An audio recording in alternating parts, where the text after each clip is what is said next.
মিষ্টি দই কার না ভালো লাগে, এবং সেটা যদি মাত্র 3টি উপকরণ দিয়ে খুবই কম সময়ে তৈরি করা যায় তাহলে তো কথাই নেই। আসসালামু আলাইকুম everyone, welcome to my channel Iniyaz home UK.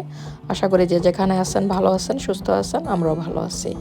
তো আজকে আমি আপনাদের সাথে শেয়ার করব মিষ্টি দইয়ের রেসিপিটি। এখানে আমি প্রথমে ওভেনটাকে প্রিহিট করে নিব। সো আমি বেকিং অপশনে ওভেনটাকে চুজ করে এখন আমি 190 ডিগ্রি সেলসিয়াসে ওভেনটাকে প্রিহিট করতে রেখে দিব 15 মিনিটের জন্য। অর্থাৎ যখন এই লাইটটা অফ হয়ে যাবে তখন এই ওভেন প্রিহিট হয়ে গরম হয়ে যাবে।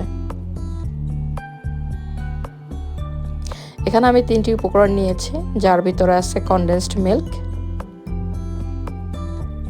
ইভাপোরেটেড মিল্ক,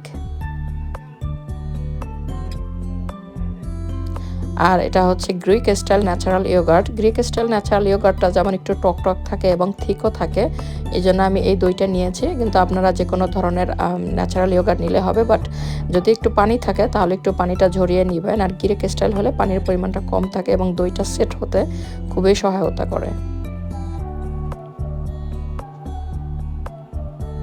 এখানে আমি 1 কেজির এইটা দইয়ের পটটা, তো এখান থেকে আমি আগেই 200 গ্রাম ইউজ করেছি, এখন আমি প্রায় 600 গ্রাম ইউজ করব। আর কিছুটা আমি রেখে দিয়েছি। এখন এই দইটাকে আমি খুব ভালোভাবে ফেটে নিব, অর্থাৎ যাতে খুবই ক্রিমি একটা টেক্সচার আসে।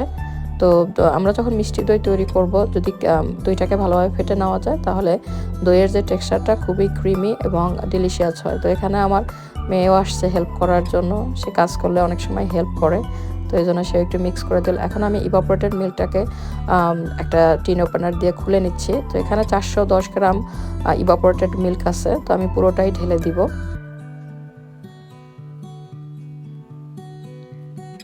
ইভাপোরেটেড মিল্কটা ইউজ করলে দইয়ের যে কালার সেটাও খুবই একদম আমাদের যে বাংলাদেশি দই সেটার মতনই হয়। তো কারণ এই দই ইভাপোরেটেড মিল্কটা হচ্ছে দুধকে জাল দিয়ে একদম রিডিউস করে তারপরে তারা এরকম টিন করে বিক্রি করে।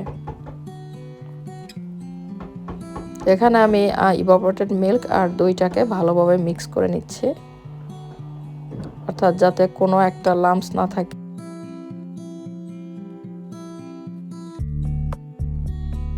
তো এখানে আমি কনডেন্সড মিল্কটাও ওপেন করে নিচ্ছি। এখানে 397 গ্রাম কনডেন্সড মিল্ক আছে। সো আমি এখানে থেকে 2 ভাগ ব্যবহার করব।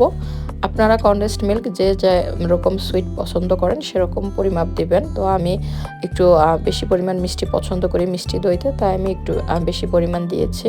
সো এখন আমি কনডেন্সড মিল্কটা দেওয়ার পরে ভালোভাবে মিক্স করে নিব। মিক্সিংটা নাইস অ্যান্ড স্মুথ হলে দইয়ের যে টেক্সচার সেটাও খুবই ভালো হয়, সো ক্রিমি হয়। সো মিষ্টি দই বানানো আসলে কি বলবো, যে এইভাবে আপনারা যদি রেসিপিটি করেন তাহলে যে কোনো নতুন মানুষও যে কখনো মিষ্টি দই তৈরি করতে পারেন না সেও তৈরি করতে পারবেন। এখানে আমি ওভেনটাকে 80 ডিগ্রিতে নিয়ে আসছি। এখন আমি 80 ডিগ্রিতে আমি দইটাকে বেক করব। এই যে আমি দইয়ের যে পাত্রটা নিয়েছি এটা আমি টিকে ম্যাক্স থেকে কিনেছি 299 দিয়ে। এই দইয়ের পাত্রটা এত নাইস যে আমি ইংল্যান্ডে আসলে অনেক দোকানেই খুঁজি যে আমার যে কিছু প্রিয় জিনিস, বাট সব জায়গায় সব কিছু পাওয়া যায় না। সো এই পাত্রটা আমি টিকে ম্যাক্সে পেয়েছি। তো এটার একটা বড় সাইজেরও আমার কাছে আছে আর এই সাইজের আছে। তো আমি সবসময় এটাতে দই পাতি আমার খুবই ভালো লাগে, এত সুন্দরভাবে সেট হয়।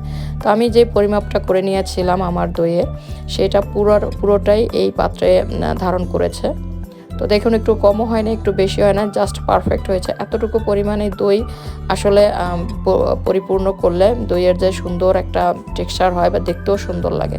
সো এখন আমি দইটাকে ওভেনে একদম লোয়ার র্যাকে বসিয়ে দিবেন আপনারা দইটা, এবং মিডলে রাখবেন, তাহলে হিটটা চারিদিক থেকে সমপরিমাণ লাগবে এবং দইয়ের যে উপরের অংশ সেটাও পুড়ে যাবে না।